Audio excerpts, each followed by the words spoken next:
حضرت سیدنا جابر بن عبداللہ رضی اللہ تعالیٰ عنہ روایت کرتے ہیں، نبی آخر الزمان صلی اللہ علیہ وسلم نے ارشاد فرمایا کہ میرے رب نے مجھے 5 چیزیں عطا فرمائی، اور ایسی چیزیں عطا فرمائی جو مجھ سے پہلے کسی بھی نبی کو عطا نہیں فرمائی۔ یہ اعزاز فقط حاصل ہے تو مجھ محمد عربی کو حاصل ہے۔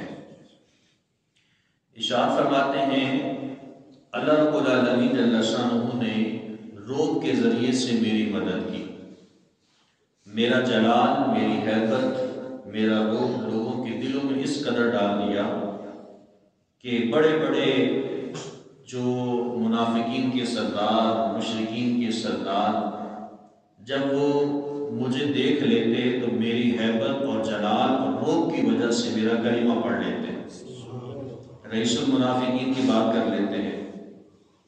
عبداللہ بن سلام اسلام لانے سے قبل کا واقعہ ہے، اس نے یہ سوچا کہ آج نبیوں کے امام صلی اللہ علیہ وسلم کو شکست دے دینی ہے، کسی نہ کسی وجہ سے ان کو شکست کا سامنا کرنا پڑے گا۔ بڑے اعتراضات کے انبار لے کر آیا، تو جیسا ہی بارگاہ مصطفیٰ کریم علیہ السلام میں حاضر ہوا، حضور کو ابھی ایک آنکھ سے دیکھا تھا، تو برجستہ اس کی زبان سے کلمہ جاری ہو گیا، کہنے لگا اتنا خوبصورت اور حسین و جمیل چہرہ کسی جھوٹ بولنے والے کا نہیں ہو سکتا۔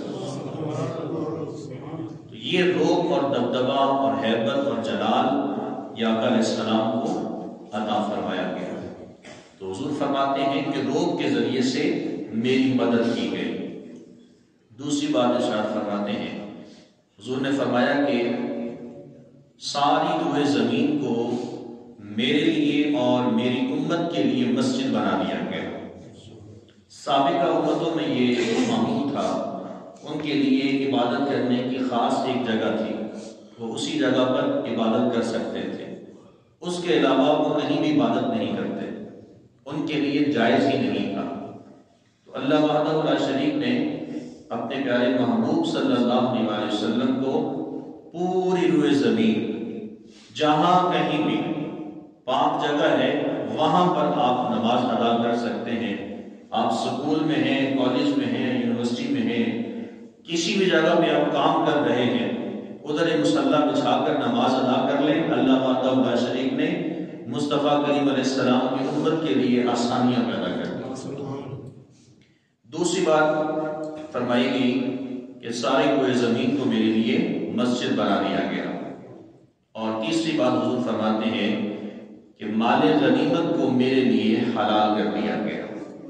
چوتھی بات ارشاد فرمائی کہ اللہ وحدہ لا شریک نے مجھ سے پہلے جتنے انبیاء کرام کو بھیجا ان کو کسی خاص قوم کی طرف بھیجا گیا، جیسا کہ حضرت صالح علیہ السلام کو قوم سمود کی طرف بھیجا گیا، حضرت موسیٰ کلیم اللہ علیہ السلام کو ان کی قوم کی طرف بھیجا گیا، شعیب علیہ السلام کو اپنی قوم کی طرف بھیجا گیا۔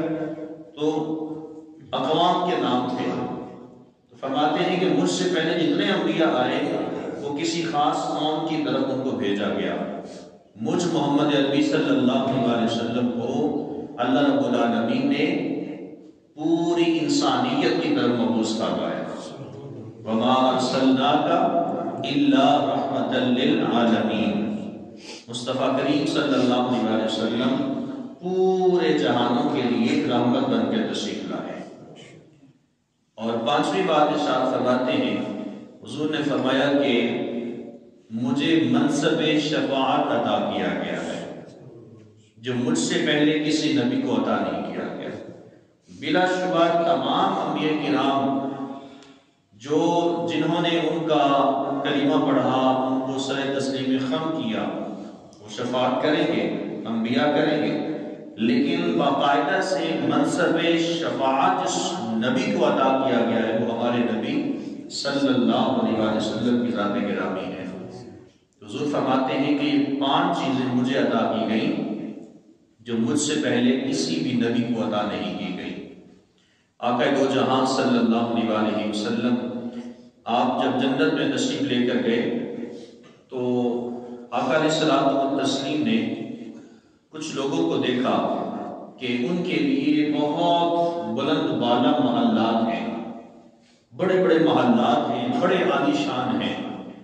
تو آقا علیہ السلام نے جبریل سے پوچھا، پیارے جبریل بتائیے کہ یہ محلات جو ہیں کن لوگوں کے لیے ہیں؟ تو حضرت سیدنا جبریل امین علیہ السلام عرض کرتے ہیں، حضور یہ محلات اللہ وحدہ لا شریک نے ان لوگوں کے لیے بنائے ہیں جو غصہ پی جانے والے ہیں اور لوگوں کو معاف کرنے والے ہیں۔ غصے کو پی جانا یہ سب سے بڑی جوانمردی ہوتی ہے۔ ایک دوسری حدیث طیبہ جس میں آقا علیہ السلام نے ارشاد فرمایا کہ پہلوان وہ نہیں ہے کہ جو غصے کے وقت بے قابو ہو جائے، اپنے سامنے والے کا مقابلہ کر کے اس کو ہلاک کر کے اس کو مار ڈالے، بلکہ فرمایا کہ پہلوان وہ شخص ہوتا ہے جو غصے کے وقت اپنے آپ کو قابو میں رکھے۔ اصل جوانمردی، اصل مردانگی یہ ہوتی ہے۔ ہم لوگوں کی زبانی سنتے ہیں کہتے ہیں یار میں اس سے غصہ برداشت نہیں ہوتا۔ بھئی غصے کو برداشت کرنا ہی سنت مصطفیٰ ہے۔ حضور کے ساتھ لوگوں نے کیا کچھ نہیں کیا۔ ایک بدو آیا آقا علیہ السلام سے کچھ لینے کے لیے، حضور علیہ السلام کی گردن مبارک میں چادر تھی جو کالی کپڑی آپ پہن کے رکھتے تھے، کچھ لینے کے لیے آیا تو اس نے آ کر مطالبہ کرنا شروع کر دیا۔ آقا علیہ السلام و تسلیم کے گردن مبارک میں جو چادر تھی اس نے ایسے کر کے کھینچی، ایک پلہ ادھر کو اور ایک ادھر کو، درمیان میں حضور کی گردن ہے، اور اتنی زور سے دبایا کہ آقا علیہ السلام کی گردن مبارک میں نشان پڑ گئے۔ سیدنا فاروق اعظم رضی اللہ تعالیٰ کے پاس موجود تھے تو کہنے لگے حضور آپ مجھے ابھی حکم کیجیے میں اس کا سر قلم کر دوں۔ آقا نعمت صلی اللہ علیہ وسلم نے اس بدو کے لیے دعا کی اور اللہ کی بارگاہ میں دعا کرنے لگے، باری تعالیٰ میری اس قوم کو ہدایت نصیب فرما۔ یہ ہے کہ غصے کو پی جانا۔ جب آپ دشمن آپ کے سامنے موجود ہے، آپ اس کی باتیں بھی سن رہے ہیں، آپ اس کی جلی کٹی سن رہے ہیں، لیکن اصل جوانمردی یہ ہے اور اصل مصطفیٰ جان رحمت کا عشق یہ ہے کہ غصے کو پی لیا جائے، اور دوسرا یہ ہے کہ دوسروں کی غلطی کو معاف کر دیا جائے۔ اللہ رب العالمین جل شانہ نے قرآن مجید فرقان حمید میں ارشاد فرمایا فاعفوا واصفحوا، فرمایا کہ لوگوں کو معاف کر دیا کرو اور ان کی خطاؤں کو درگزر کر دیا کرو۔ یہ قرآنی حکم ہے۔ ہم لوگ اپنی غلطیوں کے وکیل بن جاتے ہیں اور دوسری کی غلطیوں کے جج بن جاتے ہیں، معاملات تک بگڑ جاتے ہیں۔ انسان اپنی غلطی نہیں دیکھتا کہ میری بھی غلطی ہے، بلکہ وہ یہ دیکھتا ہے کہ سامنے والے کی غلطی ہے۔ تو جب بھی کسی سے کوئی غلطی ہو جائے، کوئی برائی ہو جائے، اس کو معاف کر دیا جائے، تو یہ آقا علیہ السلام کی سنت مبارکہ ہے۔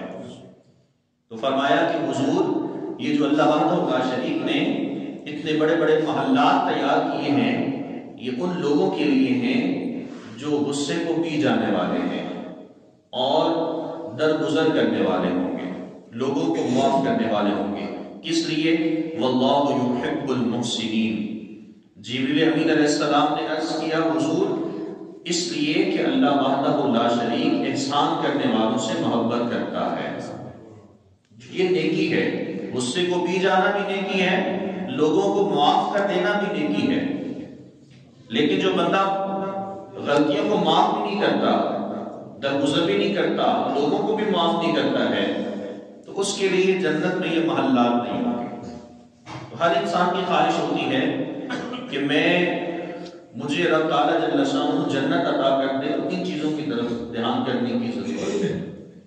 قرآن مجید فرقان حمید کا اگر خلاصہ دیکھیں تو قرآن مجید فرقان حمید کا 70% حصہ وہ اخلاقیات سے متعلق ہے۔ 70% حصہ اخلاقیات پر ہے، اور اخلاقیات میں یہ چیزیں شامل ہیں کہ آپ کا لوگوں کے ساتھ برتاؤ کیسا ہے۔ آپ امیر کے سامنے آپ کی بات کرنے کا انداز کچھ اور ہو، اور غریب کے سامنے بات کرنے کا انداز کچھ اور ہو۔ امیر کوئی غلطی کرے تو آپ کہیں کوئی بات نہیں، خیر ہے، اور اگر غریب غلطی کرے تو آپ اس کے پرخچے اڑا کے رکھ دیں، تو یہ اعلیٰ درجے کی منافقت کہلاتی ہے۔ تو جبریل امین علیہ السلام نے عرض کیا حضور یہاں وہ لوگ آئیں گے کہ جو غصے کو پی جانے والے ہوں گے اور لوگوں کو معاف کر دینے والے ہوں گے۔ حضرت سیدنا انس بن مالک رضی اللہ تعالی عنہ روایت کرتے ہیں، آقا علیہ السلام نے ارشاد فرمایا کہ جب اللہ وحدہ لا شریک نے مجھے معراج عطا کی تو میں جب جنت کے دروازے پہ پہنچا تو جنت کے دروازے کے اوپر ایک جملہ لکھا تھا۔ وہ جملہ یہ تھا کہ صدقے کا ثواب 10 گنا ہے اور قرض دینے کا ثواب 18 گنا ہے۔ تو میں نے جبریل سے پوچھا، پیارے جبریل کیا وجہ ہے کہ صدقے کا ثواب 10 گنا ہے اور قرض دینے کا ثواب 18 گنا ہے؟ تو جبریل علیہ السلام نے عرض کی، حضور یہ اس وجہ سے ہے کہ سائل کے پاس مال ہوتا ہے، اس کے باوجود وہ سوال کرتا ہے، لیکن جو قرض خواہ ہوتا ہے، قرض لینے والا ہوتا ہے، وہ اپنی حالت مجبوری میں آ کر سوال کرتا ہے۔ تو یہاں پہ بتایا یہ جا رہا ہے کہ اگر کوئی شخص راہ خدا میں صدقہ کرتا ہے تو ایک روپے کا صدقہ در حقیقت 10 روپے کے برابر ہے، 10 گنا اس پر ثواب ہے۔ اور اگر کوئی مسلمان اپنے دوسرے مسلمان بھائی کی داد رسی کرتے ہوئے، وہ مشکل میں ہے، مصیبت میں ہے، اس کو پیسوں کی ضرورت ہے، اس کو اگر کوئی قرض دے دیتا ہے تو اس کا ثواب صدقے سے 18 گنا زیادہ ہے۔ یہ ایک خیر خواہی کا جذبہ ہے جو آقا علیہ السلام معراج سے تشریف لے کر آئے ہیں۔ یہ حضور نے معراج پر یہ دیکھا کہ وہ جنت کے دروازے پہ لکھا ہے۔ تو اس سے معلوم ہوتا ہے کہ اگر کوئی قرض مانگے اس کو خوش دلی کے ساتھ قرض دے دیا جائے، اس لیے کہ صدقے سے بڑھ کے قرض کا ثواب 18 گنا زیادہ ہے۔ لیکن اس سے ساتھ اگلی بات میں سن لیجیے، اگر کوئی بندہ قرض لیتا ہے تو اس کو چاہیے کہ مقررہ میعاد پر بھی پورا اترے۔ یہ بھی آقا علیہ السلام کی سنت مبارکہ ہے۔ مثال کے طور پہ ایک شخص سے 3 دن کا وعدہ ہے کہ 3 دن بعد یہ پیسے لوٹانے ہیں، قرض دینے والے نے 18 گنا ثواب حاصل کر لیا، اب قرض لوٹانے والے کی ذمہ داری ہے کہ وہ 3 دن سے چوتھا دن نہ ہونے دے، تیسرے دن کا سورج غروب ہو جائے تو پیسے لا کر واپسی کر دے۔ یہ بھی سنت مصطفیٰ ہے۔ اور اگر چوتھا دن کرے گا تو یہ گناہگار ہوگا جس نے قرض لیا تھا۔ قرض دینے والا اسی طرح سے ثواب کی حالت میں موجود ہے۔ تو یہ فرمایا گیا ہے مصطفیٰ کریم علیہ السلام کی امت سے کہ اگر کوئی راہ خدا میں صدقہ دیتا ہے تو اس کا ثواب 10 گنا ہے۔ من جاء بالحسنۃ فلہ 10 امثالھا۔ اللہ فرماتا ہے ہماری بارگاہ میں اگر کوئی ایک نیکی لے کر آتا ہے ہم اس کو ایک نیکی کے بدلے میں 10 عطا کرتے ہیں۔ اور اس کے ساتھ ہی قرض کی بات ہوئی تو قرض کے بارے میں فرمایا گیا کہ جو قرض ہے وہ صدقے سے 18 گنا زیادہ ہے۔ یہ خیر خواہی کا جذبہ ہے جو امت مسلمہ کو آقا علیہ السلام نے معراج سے واپسی لا کر پیغام دیا ہے۔ حضور نبی پاک صلی اللہ علیہ وسلم نے آپ فرماتے ہیں کہ جب اللہ وحدہ لا شریک نے مجھے معراج عطا فرمائی تو میں نے ایک ایسے شخص کو دیکھا کہ جو اللہ وحدہ لا شریک کے جو عرش ہے اور عرش کا نور ہے اس کے اندر وہ شخص چھپا ہوا ہے۔ تو میں نے جبریل سے پوچھا، جبریل بتائیے یہ شخص کون ہے جو اللہ تعالیٰ کے عرش کے نور میں چھپا ہوا ہے؟ اتنا خوش قسمت، اتنا خوش نصیب انسان جو اللہ وحدہ لا شریک کے عرش کے نور میں چھپا ہوا ہے۔ تو آقا علیہ السلام نے عرض کی، جبریل بتائیے کیا یہ کوئی فرشتہ ہے؟ تو جواب آیا نہیں حضور یہ فرشتہ نہیں ہے۔ پھر پوچھا کیا یہ کوئی نبی ہے؟ تو جواب آیا نہیں یہ نبی نہیں ہے۔ کہا پیارے جبریل بتائیے پھر یہ شخص کون ہے؟ اتنا خوش نصیب، اتنا نیک انسان، اتنا اللہ وحدہ لا شریک کے قریب شخص کون ہے؟ تو ارشاد فرمایا کہ حضور یہ وہ شخص ہے کہ جس کی زبان ہر وقت ذکر الہی سے تر رہا کرتی ہے۔ حضور اس کے اندر 3 خوبیاں ہیں، یہ 3 خوبیوں کا مالک ہے۔ پہلی خوبی اس کے اندر یہ ہے کہ اس کی زبان ہر وقت ذکر الہی سے تر رہا کرتی تھی۔ دوسری خوبی اس کی یہ ہے کہ اس کا دل ہر وقت مسجد کی جانب معلق رہتا تھا۔ ابھی فجر پڑھ کے جاتا تھا، بار بار گھڑی کو دیکھتا ہے، ٹائم ہونے والا ہے، ظہر کا وقت ہونے والا ہے، فوراً مسجد کی جانب چلا جاتا تھا۔ ظہر پڑھ کے آتا، فوری طور پہ اس کا دل مچل جاتا کہ ابھی عصر کا وقت ہونے والا ہے تو میں نے عصر کی نماز ادا کرنی ہے۔ تو فرماتے ہیں حضور یہ وہ شخص ہے کہ جس کا دل ہر وقت مسجد کی جانب لٹکا رہتا تھا۔ اور تیسری بات ارشاد فرمائی حضور یہ وہ خوش نصیب شخص ہے جو اپنے ماں باپ کے لیے گالی گلوچ کا سبب نہیں بنا۔ ماں باپ نے نیک اولاد چھوڑی ہے، اس کی تربیت پر کبھی لوگوں نے اس کو گالی نہیں دی، اور اس کو گالی دی نہ اس کی وجہ سے کہ ماں باپ کو برا بھلا کہا ہے۔ حضور یہ ایسا نیک ترین شخص ہے۔ تو تین خوبیاں اس کے اندر بیان کی گئی۔ سب سے پہلی بات یہ کہ وہ شخص جس کی زبان ذکر الہی سے تر رہے گی، اللہ وحدہ لا شریک اس بندہ مومن کو اپنے عرش کا نور عطا فرمائے گا۔ اور دوسری بات ارشاد فرمائی جس کا ہر وقت دل مسجد کی جانب لٹکا رہے، ہر وقت اس کا مسجد کی جانب میلان رہے کہ میں نے ابھی فجر پڑھنی، میں نے ظہر پڑھنی ہے، میں نے ابھی عصر ادا کرنی ہے، میں نے ابھی مغرب ادا کرنی ہے، میں نے ابھی عشاء جا کے ادا کرنی ہے۔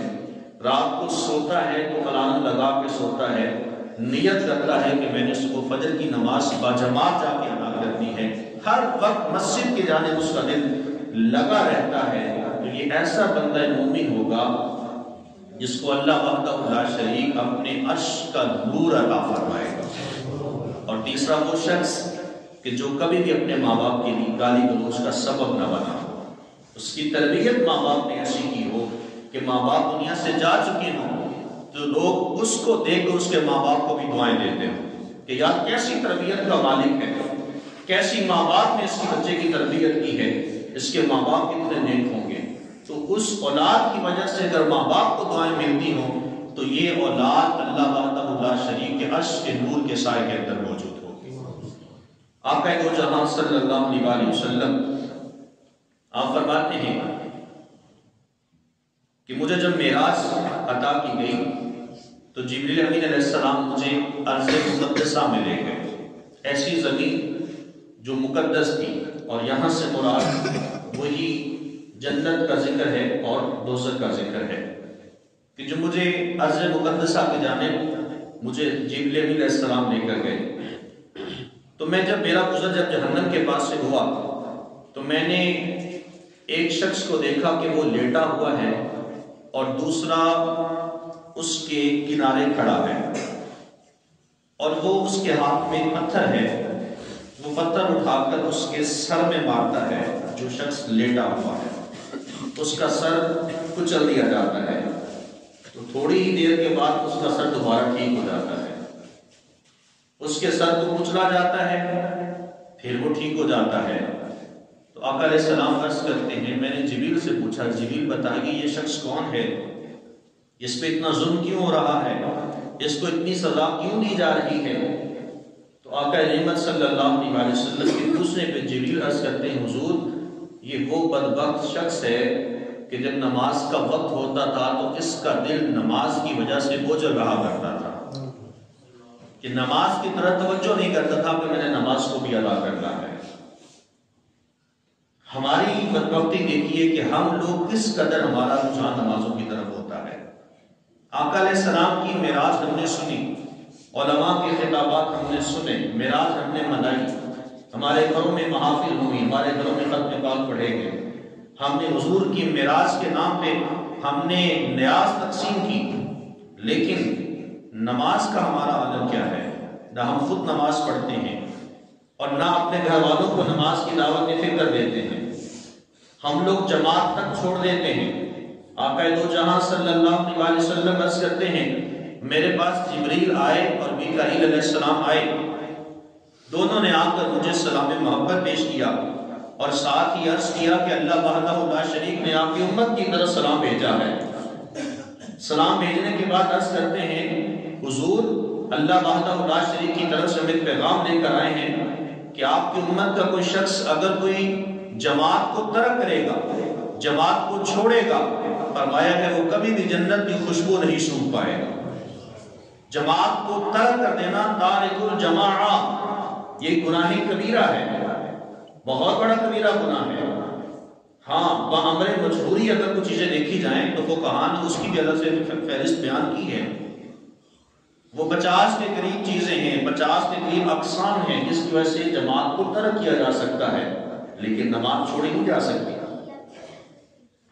جماعت کی اتنی فضیلت ہے کہ حضرت محمد بن سبا رحمۃ اللہ تعالی علیہ، یہ امام محمد شیبانی رحمۃ اللہ علیہ کے شاگرد ہیں، اور امام محمد شیبانی رحمۃ اللہ علیہ امام اعظم ابو حنیفہ کے شاگرد ہیں۔ گویا کہ امام اعظم ابو حنیفہ رحمۃ اللہ علیہ آپ کے شاگردوں میں سے ہیں۔ امام محمد بن سبا رحمۃ اللہ تعالی علیہ 130 سال عمر پائی تھی انہوں نے، 130 سال، 40 سال سے مسلسل باجماعت تکبیر اولیٰ کے ساتھ نمازیں ادا کیا کرتے تھے۔ تو کہتے ہیں کہ میری والدہ کا انتقال ہو گیا تو میری تکبیر اولیٰ فوت ہو گئی۔ مسجد میں پہنچا تو امام صاحب سلام پھیر چکے تھے، تو مجھے بہت پریشانی لاحق ہوئی کہ اے محمد بن سبا، ساری زندگی 40 سال ہو گئے، کبھی تکبیر اولیٰ فوت نہیں ہوئی، آج والدہ کا انتقال ہوا ہے تو مصروفیات کی وجہ سے میری تکبیر اولیٰ چھوٹ گئی۔ دیکھا کہ امام صاحب سلام پھیرنے کے قریب ہیں تو اللہ وحدہ لا شریک کے حضور رونے لگے۔ تو کہتے ہیں دل میں خیال آیا کہ آقا علیہ السلام نے فضیلت بیان کی ہے کہ جماعت کے ساتھ نماز ادا کرنا الگ نماز پڑھنے سے 25 گنا اس پہ فضیلت رکھتا ہے، تو کیوں نہ ایسا ہو کہ محمد بن سبا 25 مرتبہ اسی نماز کو پڑھ لیں۔ کہتے ہیں میں نے 1 مرتبہ پڑھ لی، 2 مرتبہ پڑھ لی، 3 مرتبہ پڑھ لی، 10 20 25ویں مرتبہ میں اسی نماز کو پڑھ ہی رہا تھا کہ مجھے حاطب سے آواز آئی، محمد بن سبا جب امام نماز پڑھاتا ہے اور سورہ فاتحہ پڑھاتا ہے، سورہ فاتحہ کے آخر میں ولداللین کہتا ہے، ولداللین کے بعد جو فرشتے آمین کہتے ہیں، اے محمد بن سبا وہ آمین کہاں سے لے کر آؤ گے؟ وہ جو آمین کہتے ہیں فرشتے وہ کہاں سے لے کر آؤ گے؟ تو فرماتے ہیں کہ میں اگر اسی نماز کو 25 مرتبہ تو کیا 25,000 مرتبہ بھی اگر اس کو پڑھ لوں تو میں جماعت کی فضیلت کو حاصل نہیں کر سکتا ہوں۔ یہ جماعت کی فضیلت ہے، ہم لوگ کوئی توجہ نہیں کرتے۔ ہم حضور کا میلاد تو مناتے ہیں لیکن حضور کی صحیح طور پر پیروی نہیں کرتے۔ ہم نے حضور کا معراج بھی منا لیا، معراج النبی کے تذکرے ہم نے کر لیے، لیکن نمازوں کی جانے والی کوئی توجہ نہیں۔ آقا دو جہاں صلی اللہ علیہ وسلم کی خدمت میں جبریل امین علیہ السلام اور میکائیل علیہ السلام نے آ کر پیغام دے دیا کہ اللہ تعالیٰ کی طرف سے پیغام ہے، آپ کی امت اگر جماعت کو ترک کرے گی وہ جنت کی خوشبو نہیں سونگھ پائے گی۔ تو فیصلہ ہمیں کرنا ہے کہ ہم نے جماعت کو چھوڑنا ہے یا جماعت کے ساتھ نماز ادا کرنی ہے۔ آقا دو جہاں صلی اللہ علیہ وسلم نے جب ان دونوں شخص کو دیکھا کہ ایک شخص دوسرے کا سر کچل رہا ہے تو پوچھا گیا، فرمایا کہ حضور یہ وہ شخص ہے کہ جس کا دل نماز کی وجہ سے، جس کا سر نماز کی وجہ سے بوجھل رہا کرتا تھا، نماز کا وقت ہوتا تھا تو اس کو کام کی یاد آ جاتی تھی۔ کتنی عجیب سی بات ہوتی ہے نا، آپ بھی لوگوں سے جملے سنتے ہیں، کسی کو کہنا آؤ نماز کے جانے تو کہتا ہے میرے کپڑے صاف نہیں ہیں، تو تھوڑی دیر کے بعد آرڈر آ جائے نا کہ کسی ایم پی ایم این اے سے ملنے جانا ہے تو کہتے ہیں یار تھوڑی دیر انتظار کرو میں کپڑے تبدیل کر کے آیا۔ ہوتا ہے نا ایسے کڑوی باتیں ہیں، ڈاکٹر کی باتیں، ڈاکٹر کی میڈیسن بڑی کڑوی ہوتی ہے لیکن وہ شفا یاب ہوتی ہے۔ خبر ہو جائے نا کہ ہم نے کسی ایم پی ایم این اے سے ملنا ہے، کونسلر سے جا کے ملنا ہے تو بالکل لش فش ہو کے جائیں گے، لیکن نماز کی باری آئے گی تو کہیں گے میرے کپڑے نہ پاک ہیں۔ یہ منافقت نہیں ہے؟ پھر ہم اللہ تعالیٰ سے دعائیں مانگ رہے ہو، باری تعالیٰ ہمیں اپنا خود بتا کر دے، کیسے خود بتا ہوگا؟ اب ستم تو یہ ہوا ہے، الیکشن رکھے گئے معراج شریف کی رات میں، ادھر ہماری مساجد میں معراج النبی کی محفل ہو رہی ہے، مساجد خالی، لوگ لگے ہیں سیاستدانوں کے پیچھے، اور کل کے الیکشن میں ابھی تک اناؤنسمنٹ نہیں ہو پائی، ہماری عوام ٹی وی کے سامنے بیٹھی ہے، یہ جمعے میں حالت آپ کو دیکھ سکتے ہیں، 1:30 بجنے والا ہے، یہ حالت ہے ہماری، پھر اللہ تعالیٰ سے دعائیں مانگ رہے ہیں، باری تعالیٰ کوئی منو سلمان حاصل کر دے، یہ حالت ہے ہماری، نمازوں میں ہماری توجہ نہیں ہے، ہم اللہ رسول کے ہوتے نہیں ہیں، پھر اللہ تعالیٰ سے دعائیں بھی مانگتے ہیں، کیسے اللہ تعالیٰ ہمارے پر مہربانیاں فرمائے گا؟ پھر اسی طرح کے نام نہاد قسم کے حکمران ہمارے پر مسلط ہوں گے، ہم نے اپنے آپ کو درست نہیں کرنا ہے تو حکمران بھی ایسے ہی آئیں گے نا۔ ہم لوگ اپنی عاقبت کو خود اپنے ہاتھوں کے ساتھ خراب کر رہے ہیں، ہماری مساجد کے ساتھ ہماری محبت ختم ہو گئی، وہ ایک دور تھا جو بڑا سہانا تھا، جس میں لوگ بڑی تیاری کے ساتھ نمازیں ادا کرنے کے لیے مساجد میں آیا کرتے تھے، اور جمعے کو وہ عید کا دن تصور کرتے تھے کہ آج عید پڑھنے جا رہے ہیں، وہ دور تو چلا گیا ہے۔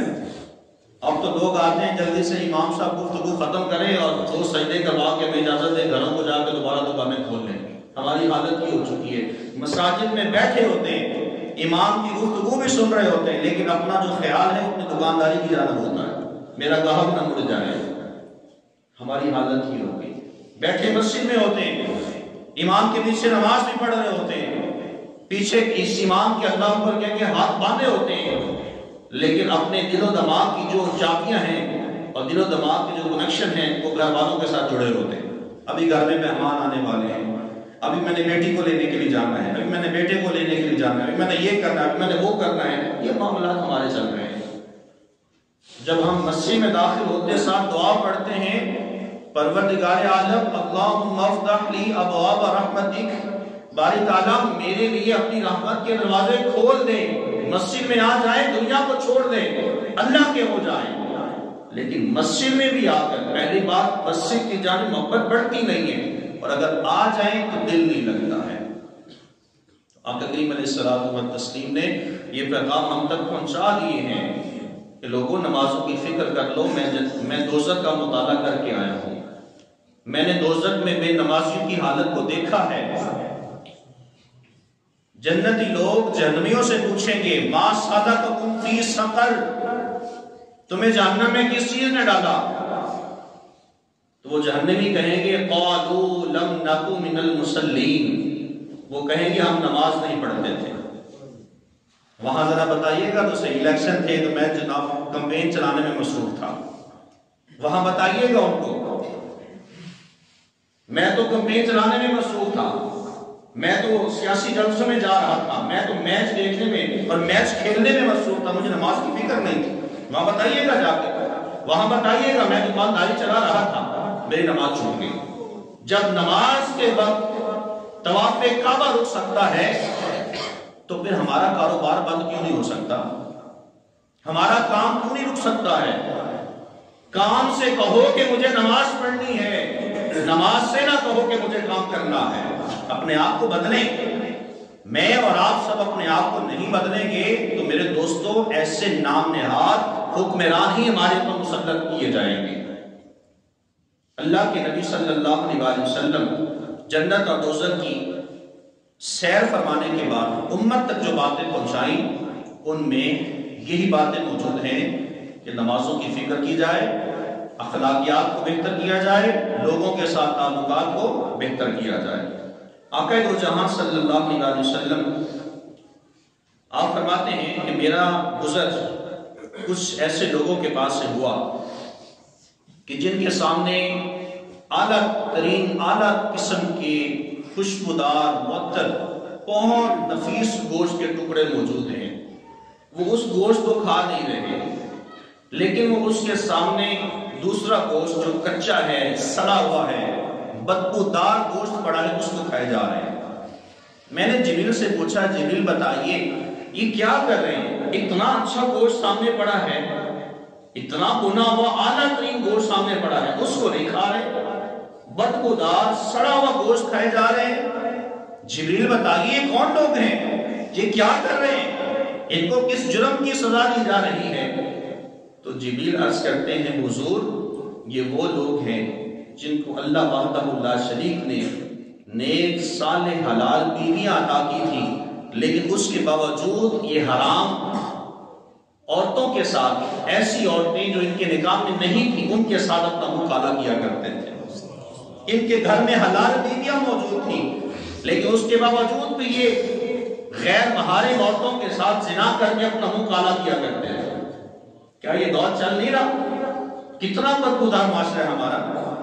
دیکھ لیجیے، میں کہتا ہوں اس شوہر کو ڈوب کے مر جانا چاہیے جس کے گھر میں بیٹی بھی موجود ہے، بیوی بھی موجود ہے، اس کے جسم سے ایک بچی جنم لے چکی ہے، اس کا بیٹا ہے، وہ صاحب اولاد ہے، اس کے باوجود وہ حرام عورتوں کی جانب اپنی توجہ کرتا ہے، اس کو ڈوب کے مر جانا چاہیے۔ وہ دادا کا منصب بھی پا چکا ہے، وہ نانا کا منصب بھی حاصل کر چکا ہے، لیکن ابھی بھی اس کی آنکھ میں غیرت کا سرما نہیں ہے۔ وہ بغیرتی اور گھٹیا پن پہ اس قدر اتر آتا ہے کہ راہ چلتی ہوئی کسی عورت کو وہ آنکھیں پھاڑ پھاڑ کے اس کو دیکھتا ہے، اس کو شرم سے ڈوب مر کے جانا چاہیے کہ گھر میں میری پوتی بھی بیٹھی ہے، میری نواسی گھر کے اندر موجود ہے، میری بیٹی ہے۔ آج میں کسی کی بیٹی کو دیکھ رہا ہوں، کل کو میری بیٹی کو بھی کوئی دیکھے گا۔ تو فرمایا کہ حضور یہ وہ لوگ ہیں جن کو اللہ وحدہ لا شریک نے حلال بیویاں عطا کی تھی، لیکن اس کے باوجود یہ غیر محارم عورتوں کے ساتھ زنا کیا کرتے تھے۔ سامنے اعلیٰ ترین قسم کا گوشت پڑا ہوا ہے، اس کو وہ نہیں کھا رہے، بدبودار سڑا ہوا گوشت کھا رہے ہیں۔ فرمایا یہ وہ لوگ ہیں۔ آقا علیہ السلام نے کچھ ایسے عورتوں کو دیکھا کہ جہنم میں اپنے پستانوں کے بل وہ لٹکائی گئی ہیں، تو جبریل سے عرض کیا، پیارے جبریل بتائیے یہ کون سی عورتیں ہیں کہ جو اپنے پستانوں کے بل وہ جہنم کی دیواروں کے ساتھ ان کو لٹکایا گیا ہے؟ تو جبریل علیہ السلام نے عرض کی، حضور یہ وہ عورتیں ہیں جن کو اللہ وحدہ لا شریک نے پاکیزہ مرد شوہر عطا کیے تھے، لیکن اس کے باوجود اپنے جنسی خواہشات کو پورا کرنے کے لیے غیر محرم مردوں کے ساتھ ان کا لگاؤ تھا، اپنا منہ کالا اس سے کروایا کرتی تھی۔ تو میرے دوستو، یہ اللہ وحدہ لا شریک کے پیارے مولا کریم علیہ السلام نے معراج کی رات کی چیزیں دیکھی ہیں، اپنی آنکھوں سے مشاہدہ کر کے آئے ہیں۔ پھر حضور نے فرمایا تھا، دوسری ایک حدیث طیبہ ہے، حضور فرماتے ہیں، لوگوں جو میں دیکھتا ہوں اگر وہ تم دیکھ لو، جو میں سنتا ہوں اگر وہ تم سن لو، تو تم کھانا پینا چھوڑ دو، اپنی بیویوں سے لذت لینا چھوڑ دو، اپنے گھروں سے نکل جاؤ، جنگلوں میں چلے جاؤ، ویران جنگلوں میں چلے جاؤ، تم ہنسو گے کم اور رونا تمہارا سب سے زیادہ ہوگا۔ وہ حضور کیا سن کر آئے تھے، حضور کیا دیکھ کر آئے تھے؟ آقا علیہ السلام کی ملاقات مالک علیہ السلام سے ہوئی، جو جہنم کے دروغہ ہیں، تمام فرشتوں سے ملاقات کرتے گئے تھے معراج کی رات۔ پہلے آسمان سے 7ویں آسمان تک انبیاء سے ملاقاتیں کی، اس کے ساتھ نوری فرشتوں سے ملاقاتیں کی، سدرہ پہ پہنچ گئے، عرش کرسی لوح قلم میں فرشتوں سے ملاقاتیں کی، سب نے بڑی اچھے طریقے سے استقبال کیا، لیکن جہنم کا دروغہ حضرت مالک علیہ السلام افسردہ ہیں۔ آقا علیہ السلام نے جبریل سے پوچھا، جبریل بتائیے ان کے چہرے پہ مسکراہٹ کیوں نہیں ہے؟ میں تمام فرشتوں سے ملاقات کر کے آیا ہوں، تمام فرشتوں کے چہروں پہ مسکراہٹ تھی، انہوں نے بڑے اچھے طریقے سے مجھ سے ملاقات کی ہے، لیکن میں ان سے ملاقات میں نے کی ہے، میں نے ان کے چہرے پہ مسکراہٹ نہیں دیکھی، اس کی وجہ کیا ہے؟ یہ کون ہے؟ تو جبریل نے عرض کیا، حضور یہ جہنم کے دروغہ حضرت مالک علیہ السلام ہیں۔ جب سے اللہ وحدہ لا شریک نے جہنم کو پیدا فرمایا ہے تو کبھی ان کے چہرے پہ مسکراہٹ نہیں آئی۔ تو آقا علیہ السلام نے فرمایا کہ میں جہنم کو دیکھنا چاہتا ہوں۔ جب جہنم کا دروازہ کھولا گیا تو آقا علیہ السلام و تسلیم نے عرض کی کہ ہمیں اندیشہ ہو رہا تھا، ڈر ہو رہا تھا کہ وہ جہنم کی آگ میں ہماری طرف نہ پلٹ آئے۔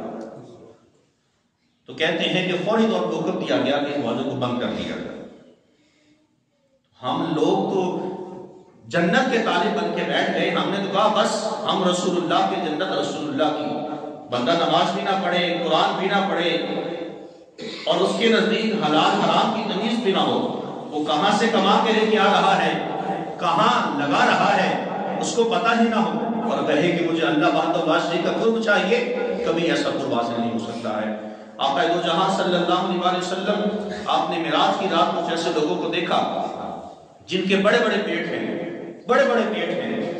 مکانوں کی طرح بہت بڑے بڑے ہیں، اور ان کے پیٹوں کے اندر سانپ ہیں، اژدہے، بڑے بڑے سانپ ہیں۔ جبریل سے عرض کیا پیارے جبریل بتائیے یہ کون لوگ ہیں؟ اتنے بڑے بڑے مکانوں کی طرح ان کے پیٹ ہیں، اس کے اندر سے سانپ نظر آ رہے ہیں، بتائیے جبریل کون ہے یہ؟ ان کو کس جرم کی سزا مل رہی ہے؟ تو جبریل علیہ السلام نے عرض کی حضور یہ وہ لوگ ہیں جو سود کھایا کرتے تھے، سود کھایا کرتے تھے۔ یہ وہ باتیں ہیں جو آقا علیہ السلام نے معراج کی رات جنت اور دوزخ کے مشاہدات کیے اور ہم گناہ گاروں کو بتایا ہے کہ میرے امتیوں میں فقط اللہ کا دیدار کر کے نہیں آیا، کسی دھوکے میں نہ جانا، میں نے اللہ کا بھی دیدار کیا ہے، میں نے نبیوں سے بھی ملاقاتیں کی ہیں، میں نے جنت اور دوزخ کے مشاہدات بھی کر کے آیا ہوں۔ ہمارا جو ایک تعلق ہے معراج مصطفیٰ تک ہی ہے۔ یہ وہ باتیں ہیں در حقیقت معراج کا سبق ہے۔ اگر چاہتے ہو جنت کو طلب کرنا تو پھر ان ساری چیزوں سے باز آ جاؤ، انتخاب تمہارا اپنا ہے۔ آقا علیہ السلام نے امت کو سمجھا دیا انتخاب تمہارا اپنا ہے، تم اللہ کو ناراض کرتے ہو یا اللہ کو راضی کرتے ہو، انتخاب تمہارا اپنا ہے۔ جو تم کرو گے اسی کا جو بیج ہے وہ کل تم کاٹو گے۔ تو میرے دوستو، اللہ وحدہ لا شریک کے پیارے محبوب صلی اللہ علیہ وسلم کی معراج یہ ہمیں بتاتی ہے کہ ہم نے اللہ کو بھی راضی کرنا ہے اور رسول کریم صلی اللہ علیہ وآلہ وسلم کو بھی راضی کرنا ہے۔ آخری بات سماعت کیجئے، اللہ کے نبی صلی اللہ علیہ وآلہ وسلم آپ کا گزر کچھ ایسے لوگوں کے پاس سے ہوا جن کے ناخن تانبے کی طرح تھے اور وہ اپنے ان ناخنوں کے ذریعے سے اپنے چہرے کو اور اپنے سینے کو نوچ رہے تھے۔ تو آقا علیہ السلام نے جبریل سے پوچھا جبریل بتائیے یہ کون لوگ ہیں، یہ اتنی سزا ان کو کیوں دی جا رہی ہے؟ تو جبریل علیہ السلام عرض کرتے ہیں حضور یہ وہ لوگ ہیں جو لوگوں کی غیبت کیا کرتے تھے، لوگوں کا گوشت کھایا کرتے تھے، غیبت کیا کرتے تھے، ان کی بے عزتی کر دیا کرتے تھے۔ کتنی بڑی سزا ہے یہ، کتنا بڑا جرم ہے، اللہ وحدہ لا شریک کے پیارے محبوب نے ہمیں بتایا ہے۔ میرے دوستو، ہر انسان کی عزت کریں، ہر انسان کو پیار کریں، ہر انسان سے عزت اور احترام کے ساتھ۔ میں انسان بول رہا ہوں، میں مسلمان بھی نہیں بول رہا، انسان سے محبت کریں۔ انسان سے محبت کرنا مصطفیٰ جان رحمت کی تعلیمات ہے، آقا علیہ السلام کی سنت ہے۔ پھر اس کے اندر مذاہب آ جاتے ہیں، پھر تمام تر چیزیں اس کے اندر آ جاتی ہیں۔ کوئی کالے رنگ والا ہے، کوئی گورے رنگ والا ہے، کوئی عالی ذات کا عالی مرتبہ کہلوانے والا ہے، کوئی کم ذات والا ہے۔ ہم سب آپس میں مسلمان ہیں، ہم بھائی ہیں، ہم دوست ہیں، ایک دوسرے کے سجڑ بیلی ہیں۔ میرے دوستوں، کسی کی بھی بے عزتی نہ کریں، کسی کو اس کی غیبت کا نشانہ نہ بنائیں۔ غیبت کیا ہوتی ہے؟ پیٹھ پیچھے اس کی برائی کر دینا۔ اللہ نے قرآن کے اندر ارشاد فرمایا وَيْلٌ لِكُلِّ هُمَزَةٍ لُمَزَةٍ، خرابی ہے، ویل ہے اس شخص کے لیے کہ جو تانا زن ہے اور چغل خور ہے، ادھر کی بات وہاں پھیلا دی، وہاں کی بات ادھر کر دی، ادھر کی بات ادھر کر دی۔ ہم کبھی سنا کرتے تھے کہ یہ عادات خواتین کے اندر بھی ہوتی ہیں، لیکن یہ دور فتن ایسا ہے کہ یہ عادات عورتیں تو پیچھے رہ گئی، مرد اس سے آگے چلے گئے۔ ایک بات اگر آپ کسی کو بتاتے ہیں نا اور ساتھ میں یہ کہہ رہے ہوتے ہیں کہ یار میں تینوں گال کی تھی تو کسی اور نہ کری، تو وہ پھر اپنے دوست کو بتا دیتا ہے۔ حضور باب اللہ شاہ رحمۃ اللہ علیہ نے یہی فرمایا تھا کہ بولیا کسے یار کو راز نہ دسی، یاراں دے بھی یار ہوندے نے۔ کسے یار کو راز نہ دسی، یاراں دے بھی یار ہوندے نے۔ تو ہم کسی کو کہہ رہے ہوتے ہیں یار میں آپ کو یہ بات بتا رہا ہوں، تو آگے کسی کو نہ کرنا، وہ اپنے دوست کو کر دیتا ہے۔ ہم اسے کہہ رہے ہوتے ہیں یار تجھے میں نے بتائی آگے نہ کرنا، وہ اس کو آگے بتا دیتا ہے۔ آخری بات کہتا ہوں، ہمارے پہلو میں بیٹھنے والے جو لوگ ہوتے ہیں نا، کوئی شخص اگر آپ سے یہ کہتا ہے نا کہ میں تمہارا بھائی لگتا ہوں، میں تیرا چاچا، میں تیرا ماما لگنا، تو اپنی میں دل دی گال دس۔ میں ایک جملہ بولتا ہوں میرے دوستو، آج کل کے دور میں اگر کوئی شخص یہ کہتا ہے نا کہ میں تمہارا بھائی لگتا ہوں، تو اس سے ضرور پوچھنا تم کون سے بھائی ہو، حابیل ہو کہ قابیل ہو؟ جملہ چھوڑ کے جا رہا ہوں، توجہ کیجیے گا، سنیے گا، سوچئے گا جملہ جو میں نے آپ کو دیا ہے یہ کیا ہے۔ کوئی بھی اگر آپ سے دعویٰ کرتا ہے نا میں تمہارا بھائی لگتا ہوں، پوچھئے گا تم حابیل ہو کہ قابیل ہو۔ اللہ تعالی ہمیں ان مشاہدات کو سمجھنے کی توفیق عطا فرمائے۔